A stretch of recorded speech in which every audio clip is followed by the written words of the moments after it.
1926 में तबलीगी जमात जैसे आतंकवादी संगठन को बढ़ावा देने वाले संगठन की स्थापना 9 मेवात में हुई थी। मेन उद्देश्य है धर्मांतरण कराना, गरीब हिंदुओं को मुस्लिम में कन्वर्ट कराना, गरीब हमारी हिंदू माँ बहनों को कन्वर्ट करके मुस्लिमों से शादी कराना, उनका शोषण करना, उन्हें वैश्यावृत्ति के उसमें ढकेलना कि इसे बैन किया जाए। भोपाल में एक तबलीगी जमात ने प्रोग्राम किया जिसमें 10 से 12 लाख लोग आए, कई देशों से लोग आए, मगर किसी भी सुरक्षा एजेंसी को पता नहीं है कितने लोग आए, क्यों। राहुल गांधी केवल अपने रिश्तेदारों से मिलने जाते हैं जहां उनके रिश्तेदारों के साथ गलत होता है। किसी ने सही कहा है कि हिजड़े वो नहीं जो साड़ी पहनकर बाजार में घूमते हैं, हिजड़े वो होते हैं जो हिंदू होकर हिंदुत्व का विरोध करते हैं।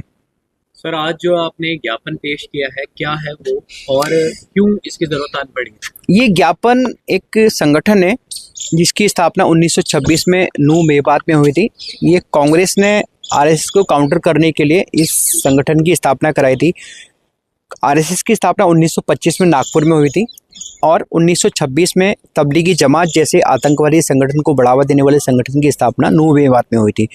इसे बैन कराने के लिए और इसकी आय से अधिक संपत्ति की फंड की जांच कराने के लिए हमने देश के प्रधानमंत्री, राष्ट्रपति महोदय, गृह मंत्री महोदय और दिल्ली की मुख्यमंत्री, लेफ्टिनेंट गवर्नर और पुलिस कमिश्नर को एक ज्ञापन दिया है कि इसे बैन किया जाए और इसकी जांच की जाए, इसके फंड की जांच की जाए। जिस तरह कोरोना टाइम पर 2020 में तबलीगी जमात ने कोरोना फैलाया था, इसके खिलाफ 25 से 30 FIR हुई थी, भारत सरकार ने कराई थी, दिल्ली पुलिस द्वारा, स्पेशल सेल द्वारा।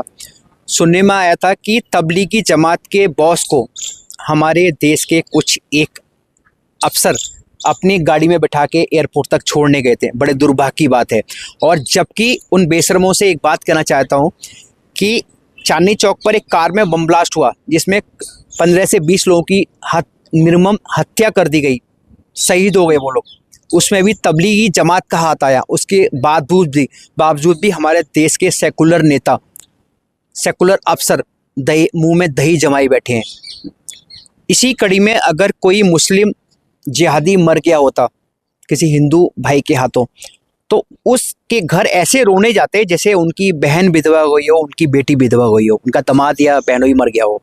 सिमरन जी, सवाल ये है कि जब जब कोई आतंकवादी होता है दिल्ली के अंदर, पूरे भारत में, तो तबीयत जो जमात है इसका सबसे नाम पहले आता है। सरकार सब जानती है, प्रशासन सब जानता है, जो हमारी एजेंसियां हैं वो सब जानती है, फिर सरकार इस पर क्यों नहीं प्रतिबंध लगाती है? ये हमारे देश का दुर्भाग्य है। मैंने पहले कहा, जब किसी मौलाना साद के खिलाफ कोरोना को लेकर 25 से 30 FIR हुई, उसके बाद भी आज तक उसे अरेस्ट नहीं किया गया, जैसे उनका दामाद लग रहा हो, ये उनका बहनोई लग रहा हो। सबसे बड़ा दुर्भाग्य हमारे देश का सेकुलर जम है।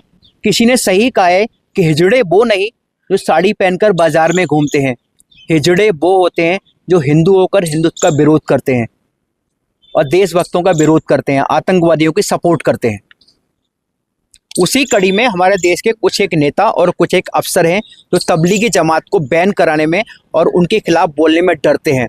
आपको एक बात बता दूं, अभी कुछ दिन 3-4 महीने पहले भोपाल में एक तबलीगी जमात ने प्रोग्राम किया जिसमें 10 से 12 लाख लोग आए, कई देशों से लोग आए, मगर किसी भी सुरक्षा एजेंसी को पता नहीं है कितने लोग आए, क्यों आए, कितने लोग आए। किसी को ये पता नहीं है कितने विदेशी आए और कितने गए, कितने रह गए तबलीगी जमात के नाम पर। क्यों इतनी मेहरबानी, क्यों? अभी कार में बम ब्लास्ट हुआ, इसमें खुलेआम तबलीगी जमात का नाम आया।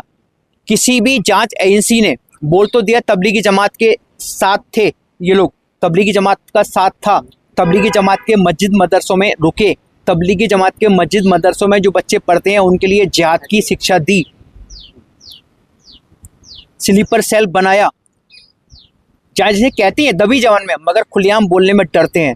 सबसे बड़े दुर्भाग्य की बात है, हमारे हिंदू संगठन कुछ एक ऐसे हैं जो केवल सोशल मीडिया पर या चंदा चोरों की तरह अपना प्रचार करते हैं। मैं खुलेआम कह रहा हूँ, किसी को बुरा लगे मुझे फर्क नहीं पड़ा, मेरा कोर्ट में केस कर दो, निपट लूंगा, मगर ऐसे संगठनों के बारे में बोलने में डरते हैं। क्यों? जब ये लोग इस तरह की कहीं मीटिंग करते हैं तो जैसे आप उसको पूरी तरह प्रतिबंध लगाने के आप सामने आ रहे हैं, तो इसका जो मेन उद्देश्य होता है, जो अभी आपने कुछ चीजें बताई थी, तो इसका उद्देश्य जो है वो खास इसका मेन उद्देश्य है धर्मांतरण कराना, गरीब हिंदुओं को मुस्लिम में कन्वर्ट कराना, गरीब हमारी हिंदू माँ बहनों को कन्वर्ट करके मुस्लिमों से शादी कराना, उनका शोषण करना, उन्हें वैश्यावृत्ति के उसमें ढकेलना, इनका मेन उद्देश्य है ज़्यादा से ज़्यादा लोगों को इस्लाम धर्म में धर्मांतरण कराना।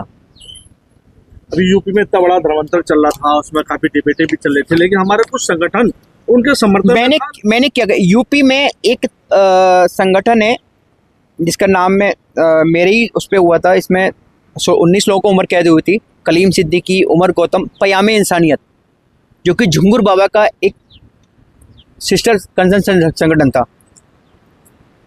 उसमें एक ममता पांडे है, मीना पांडे है, एक बंदे के एक ही नाम हो सकता है ना। मीना पांडे का नाम महजबी अंसारी, संजय पांडे का नाम शहजाद अंसारी। मीना पांडे खुद डीसीपी के सामने बयान दे रही है कि मेरे हस्बैंड और हम हस्बैंड वाइफ को इस्लाम से लगाव है, मगर हमने धर्मांतरण नहीं किया है। मेरे पति उम्रा करने गए, उम्रा वही करने जाता है जो मुसलमान होता है, इस्लाम धर्म कबूल करता है, गैर मुस्लिम को उम्रा करने की परमिशन नहीं है। उसके बावजूद भी मीना पांडे, संजय पांडे के खिलाफ कोई भी कार्रवाई नहीं हुई। झुंगुर बाबा जैसे इतने बड़े धर्मांतरण माफिया को उठा के बंद कर दिया गया, कुछ दिन डिबेट चली, बंद हो गई। आपको ये बताओ, मेरे आर्थिक प्रयास से काफ़ी मेहनत के बाद महाराज जी, माननीय परम पूज्य योगी आदित्यनाथ जी के आशीर्वाद से यूपी पुलिस ने एक आदेश जारी किया था अक्टूबर में, ये कि तबलीगी जमात के जितने भी मस्जिद मदरसे बने हुए हैं उन सब में रोज कितने तबलीगी आए गए, कितने दिन रुके, किस कार्य के लिए आए, उन सबके आधार कार्ड उन सभी को अपने कंसर्न थाने में जमा कराने होंगे। क्या आप जांच एजेंसियों पे भरोसा नहीं करते? क्योंकि इससे पहले पीएफआई जो गजवा हिंद का सपना लेके चल रही थी, उसको जांच एजेंसियों ने भारत में बैन कराया, और यदि ऐसे सबूत आते तो क्या अब तक भारत सरकार, चाहे भारत की जो जांच एजेंसीज है, वो इन्हें बैन नहीं? मुझे एक केवल एनआईए पे भरोसा है। जिस तरह पीएफआई को बैन करने में एनआईए ने मेरा साथ दिया, धर्मांतरण को क्लोज करने में यूपी की एसटीएफ ने और एसओजी ने मेरा साथ दिया, उस तरह की एजेंसियां अगर इसकी जांच करती है तो दूध का दूध, पानी का पानी। मैं चाहता हूँ एनआईए जांच करे। दिल्ली में ब्लास्ट हुआ, उस पूरा जो रिपोर्ट था वो एनआईए के द्वारा ही प्रेषित किया गया था। एनआईए के द्वारा प्रेषित किया गया था, मगर उस साथ में दिल्ली पुलिस भी थी, दिल्ली पुलिस के कुछ अफसर थे, उन एनआईए अफसरों को दिल्ली पुलिस का तत्काल ट्रांसफर कर दिया गया। क्यों? मतलब आप संदेह की भावना? मैं संदेह की भावना कह रहा हूँ, मैं यही कहता हूँ कि एनआईए में और दिल्ली पुलिस में ऐसे भी अभी भी बहुत सारे ईमानदार और देशभक्त अफसर हैं जो इस आतंकवादी संगठन को बैन करने में पूर्ण प्रयास कर सकते हैं। पूर्ण समर्थन करता हूं उनका। भारत सरकार पे आपको भरोसा? भारत सरकार पे भरोसा है, मोदी जी पर। लेकिन भारत सरकार तब भी थी जब कोरोना काल था, उसे बैन किया गया था, उसे हुआ था, समझे। बाद में अगर जो उनके आपके कांग्रेस हैं, अगर उस पर इतनी एफआईआर हुई, इन्होंने कितना, कांग्रेस ने, सेकुलर नेताओं ने कितना रोना रोया। कांग्रेस का तो अभी काल ही नहीं है। कांग्रेस मैडम रोना तो विपक्ष में है। अगर एक बात मुझे बताओ कि अगर कोई मुसलमान मरता है, राहुल गांधी जी उस तरह जाते हैं जैसे उनकी बेटी विधवा हुई हो, उनकी बहन कोई विधवा हुई हो। हिंदू मरता है वहाँ क्यों नहीं जाते? प्रियंका गांधी कहती हैं कि मैं बेटी हूँ, लड़ सकती हूँ। अभी राजस्थान में एक हिंदू बेटी के साथ कांग्रेस सरकार की बलात्कार हुआ था, वहाँ क्यों नहीं गई? हाथरस में गई थी। क्योंकि वहाँ बीजेपी की सरकार थी। तो बेटी को क्योंकि मणिपुर में ये पहले की सारी स्क्रिप्ट लिखी हुई थी। मणिपुर को आप स्क्रिप्ट मानते हैं? मैं कह रहा हूँ कुरकुलियम, अगर युक्ति को वो आप जब एसएफएल कह चुका है, ये 6 महीने पहले की एक वीडियो है, तो उसे मानते क्यों नहीं ये लोग? आप चलो, राहुल गांधी जी के अमेठी में राहुल गांधी के दोस्तों ने, जब वो सांसद नहीं थे, एक कांग्रेस कार्यकर्ता की बेटी का बलात्कार किया, उस केस को ओपन करा लेते हैं, पता लग जाएगा। राहुल गांधी ने एक 15 जनवरी को स्टेटमेंट दी थी एक, कि हमारी लड़ाई आरएसएस बीजेपी से नहीं, इंडिया स्टेट से है। क्या राहुल गांधी की औकात है इंडिया स्टेट से लड़ने की? सोनिया गांधी की औकात है? इंडिया स्टेट क्लियर बयान है, पढ़ लो, इंडिया स्टेट से लड़ने की। क्या राहुल गांधी की औकात है इंडिया स्टेट से लड़ने की? प्रियंका गांधी की औकात है इंडिया स्टेट लड़ने की? सोनिया गांधी की औकात है इंडिया स्टेट से लड़ने की? क्या? हाँ, हाथरस की बेटी से राहुल गांधी मिलते हैं, उन्नाव की बेटी से राहुल गांधी मिलते हैं, मणिपुर राहुल गांधी जाते हैं जिनको अंदर जाने नहीं दिया जाता है, उसके बावजूद मोदी जी सही है। कैसे? मोदी जी गए क्यों नहीं गए थे? आप देखो दर्द कहाँ समझते क्यों जाते हैं क्यों वो? क्या पीड़ितों का दर्द क्यों नहीं समझते? उनको दिखता चलो नहीं। चलो आपकी बात मानता हूँ, चलो आपकी बात मानता हूँ, है ना। जैसे कि राहुल गांधी अभी आप यूपी में बता रहे हो, उन्नाव में है ना। मुरादाबाद में एक हिंदू बेटी के साथ मुसलमानों ने बलात्कार किया, वहां मिलने क्यों नहीं गए? वहां मिलने क्यों नहीं गए? आगरा में एक हिंदू बेटी के साथ मुसलमानों ने बलात्कार किया, वहां मिलने क्यों नहीं गए? अब इसके आगे क्या आपकी मतलब आप रणनीति कह है? रहे हैं कि राहुल गांधी धर्म जाति देख राहुल गांधी केवल अपने रिश्तेदारों से मिलने जाते हैं जहां उनके रिश्तेदारों के साथ गलत होता है। हिंदुओं से उन्हें नफरत थी मोदी जी है। क्यों नहीं जाते हैं? हिंदू? मोदी जी जाते हैं, वो देश का एक पीएम है, सही, हर जगह वो नहीं जाएगा। अब आगे की जो रणनीति आपकी है वो किस तरह से रहेगी?